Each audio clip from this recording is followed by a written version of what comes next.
Bonjour mes amis, je suis très heureux de vous retrouver sur cette chaîne officielle. Croyez-moi, ici il fait très chaud. Il fait aussi chaud ici qu'il fait chaud dans mon cœur quand je vois tous vos commentaires, quand je vois tous vos partages, quand je vois le développement de cette chaîne et le fait que cette chaîne participe à grandir grâce à vous, donc merci beaucoup.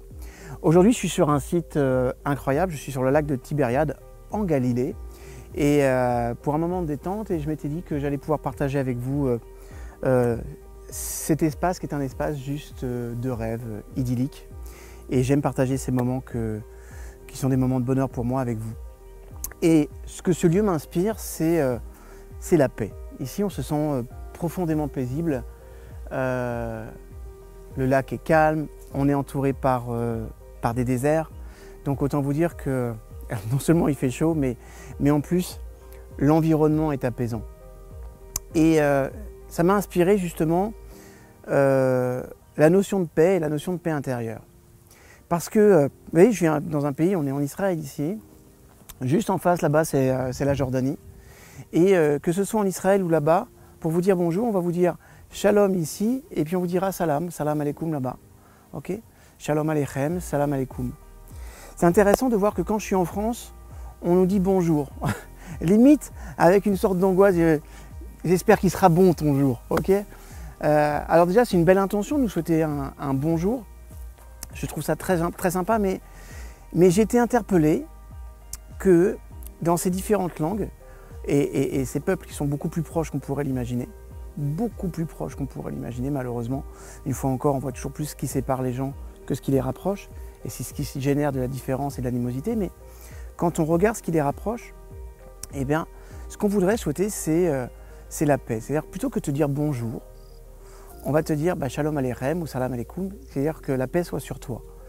Et c'est important de voir à quel point finalement, quand on grandit, quand on évolue, quand on voyage, quand on regarde ce qui se passe aujourd'hui à travers le monde, c'est incroyable de voir à quel point la notion de paix est essentielle.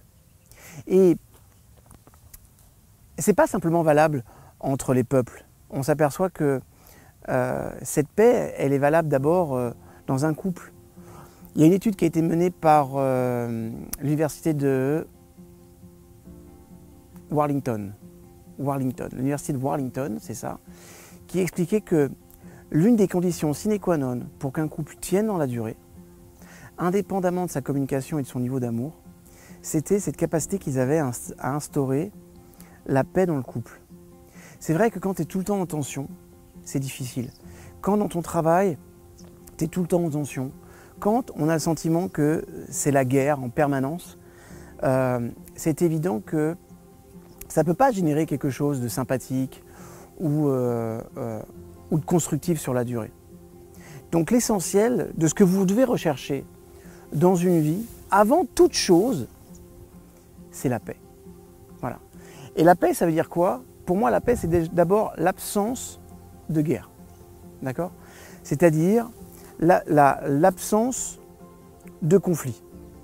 Ou alors, il peut y avoir des différences, il peut y avoir des points de vue différents, mais avec une volonté permanente d'essayer de comprendre l'autre, de prendre en compte ce qu'il dit et de travailler ensemble. Parce que la paix, c'est quelque chose qui se construit ensemble. Et comme j'étais dans cet espace-là, et puis dans un espace méditatif, vous avez toujours l'esprit qui bouillonne, je me suis posé la question, mais qu'est-ce qui fait concrètement que la paix peut s'instaurer? Et entre les personnes, mais surtout, et c'est l'objet de cette vidéo, avec soi. Parce que ce que je me rends compte au fil du temps, au quotidien, c'est que ces mêmes processus de guerre que l'on va avoir avec l'extérieur sont des processus de guerre qu'on a très souvent à l'intérieur. Qu'est-ce qui fait que les guerres s'installent? Des conflits de valeurs, souvent des conflits d'intérêts, ok? Et surtout, une intention qui n'est pas réelle et concrète au quotidien, ok? Pourquoi la paix n'est pas possible avec certains pays? C'est parce qu'à chaque fois, il y a des intentions qui sont des intentions contradictoires. Oui, on dit vouloir faire la paix, mais dans les faits et dans les actes, ce n'est pas suivi. C'est pour ça que être en paix, ça tient à une volonté farouche d'aller jusqu'au bout d'un processus qui est un processus dans lequel on va vouloir le meilleur pour l'autre. Okay, mais ça passe par des règles et des conditions sine qua non. L'une des premières règles, c'est d'abord le pardon. Vous ne pouvez pas faire la paix dans l'instant avec une personne si vous n'êtes pas prêt à pardonner ce qui s'est passé dans le passé. Et c'est pour moi l'une des raisons majeures pour laquelle les processus de paix ne fonctionnent pas. C'est parce que comme il y a de la haine passée, comme il y a eu des morts souvent, eh bien les générations reprennent en permanence cette idée de vengeance. Et quand tu es dans une idée de revanche, dans une idée de vengeance, tant que tu n'as pas décidé d'assumer le pardon du passé, tu ne peux pas construire dans le futur. D'accord? Donc, c'est important si vous voulez faire la paix dans votre couple, si vous voulez faire la paix avec des amis, si vous voulez faire la paix avec les membres de votre famille ou n'importe quelle autre personne, de comprendre que la démarche passera par le fait d'être prêt, d'être vraiment prêt à pardonner le passé pour construire le futur. À ce niveau-là, dans la construction de la paix, il n'y a pas de passage à un niveau supérieur dans le futur sans faire le pardon avec le passé. C'est juste impossible. Ensuite, la paix ne peut pas se passer sans la notion d'engagement. C'est-à-dire que je m'engage à mettre en place un processus quotidien qui va renforcer la paix plutôt que d'alimenter le conflit. D'accord? Et ça veut dire que c'est une conscience de l'instant, c'est une conscience du moment. Et vous voyez ce qui est intéressant, c'est que quand je vous dis tout ça, je suis sûr que quelque part, quand vous me regardez, vous allez dire « c'est vrai, c'est logique ». Et pourtant, même si ça paraît logique, c'est un processus qui est relativement difficile à mettre en place parce que ça sous-tend aussi une chose qui est très importante. Il ne peut pas y avoir de paix s'il y a de l'orgueil. Je répète parce que c'est essentiel. Il ne peut pas y avoir de paix s'il y a de l'orgueil. Or, l'orgueil qui est l'expression de l'ego, hein. Vous savez, moi je dis toujours que l'orgueil c'est la dignité des nuls. C'est-à-dire que dès qu'on n'a plus d'arguments, dès qu'il n'y a pas d'intelligence, à ce moment-là on va mettre en face l'orgueil et il y a des personnes qui diront « oui, mais moi jamais je pardonnerai, c'est pas possible, t'imagines pas ce qu'on m'a fait ». Vous avez vu sur cette chaîne, il suffit simplement de voir la vidéo que j'ai faite sur le pardon, cette interview que j'ai faite sur le pardon, pour vous rendre compte qu'on peut pardonner, on peut faire les choses. Mais ça sous-tend de baisser la garde au niveau de l'ego, d'avoir envie d'avoir raison, d'avoir envie d'être le plus fort, d'avoir envie de dominer. Ça sous-tend d'être vraiment dans une logique intelligente dans laquelle on respecte l'autre et on le met au même piédestal que soi. Et à partir de ce moment-là, on peut rentrer dans un processus intelligent. Okay. Maintenant, le but de cette vidéo, c'est de ne pas faire de l'apologie de la paix entre les peuples. Le but de cette vidéo, c'est que dans le cadre de mes accompagnements de coaching, par exemple, combien de fois j'ai remarqué combien non seulement les personnes étaient en guerre dans leur couple, et c'est dommage, parce que d'abord, ça génère beaucoup de choses, de la tension au quotidien, et pas simplement dans les couples. Prenons les guerres intestines que vous pouvez avoir dans votre couple, dans votre entreprise, dans vos familles. Combien d'énergie tu passes là-dedans? Combien de temps tu passes à élaborer ou à échafauder des théories, des stratégies, ou bien pour te venger, ou bien pour que l'autre n'ait pas ce qu'il veut, ou bien te positionner par rapport à l'autre? Wow! Est-ce que tu imagines le temps que tu perds là-dedans? Est-ce que tu imagines que quand tu fais ça, tu ne fais que alimenter un processus qui, dans le futur, ne te rendra jamais heureux? Jamais! Et non seulement ça ne te rendra pas heureux, mais en plus, ça ne peut pas te rendre fier de toi. Parce que tu sais, intrinsèquement parlant, que ce n'est pas bon pour toi. Moralité, ça impacte ton estime à travers l'image que tu vas avoir de toi. Cette mauvaise image va impacter l'image de soi. Et vous pouvez être sûr que ça impactera aussi la confiance qui est en vous. Donc, je comprends aujourd'hui pourquoi c'est si essentiel pour ces peuples de nous dire Shalom Aleichem ou Salam Aleikum. Parce que plus que n'importe qui d'autre, ces peuples savent combien la paix, c'est tellement important. Et qu'il faut le marteler tous les jours pour qu'à un moment donné, ça rentre comme un processus normal. Pas simplement comme un simple bonjour, mais comme un processus qui doit être un processus du quotidien. Mais une fois encore, même si ce que je vous dis est intéressant par rapport à la relation à l'autre, ce qui me semble essentiel aujourd'hui, c'est que vous compreniez aussi une chose. C'est que la paix, avant tout, pour la faire avec les autres, il faut la faire avec soi. Pour faire la paix avec les autres, il faut la faire avec soi.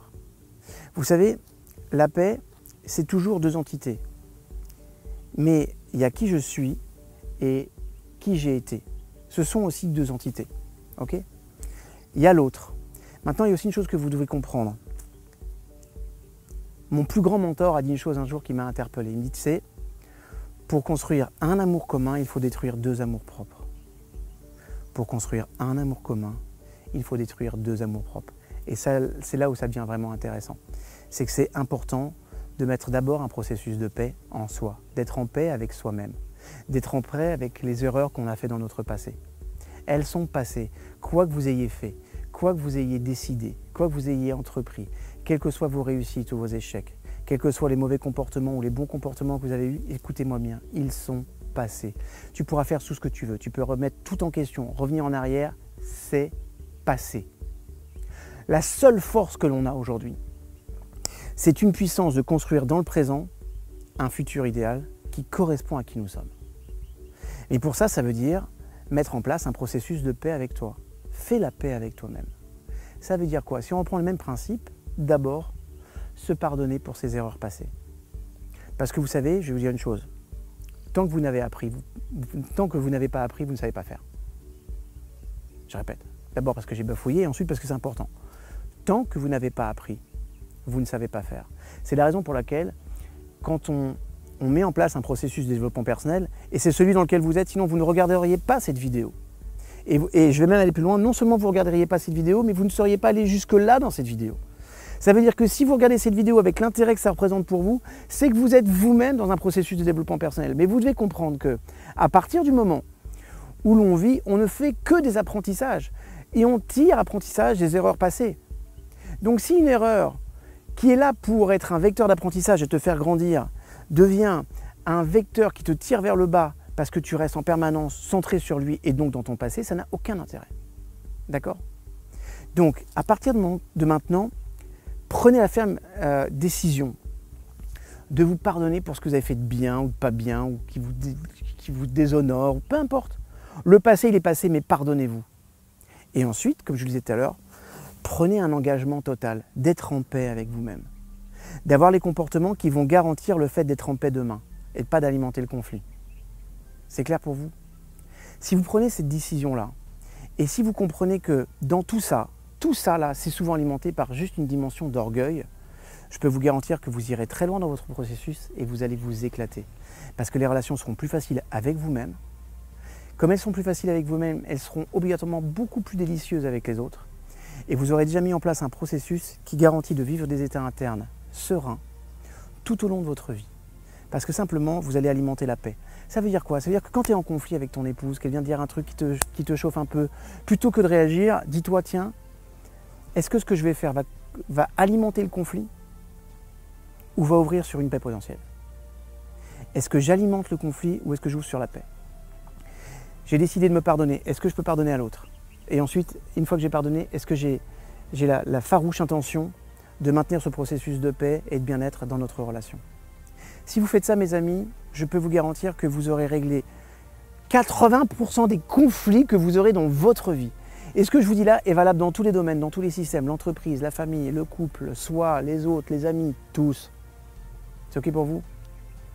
Bon, alors j'arrête cette vidéo parce qu'il fait très chaud. Il doit faire à peu près, il ne faut pas faire loin de 37 ou 38 degrés. Je vous aime. Regardez les images d'illustration de cette vidéo parce qu'elles sont vraiment super sympas. Je vous retrouve sur une prochaine vidéo et s'il vous plaît, méditez ça cette semaine et puis dans les commentaires, dites-moi avec qui vous avez décidé de faire la paix. La vraie paix telle qu'on vient de la décider là maintenant. D'accord?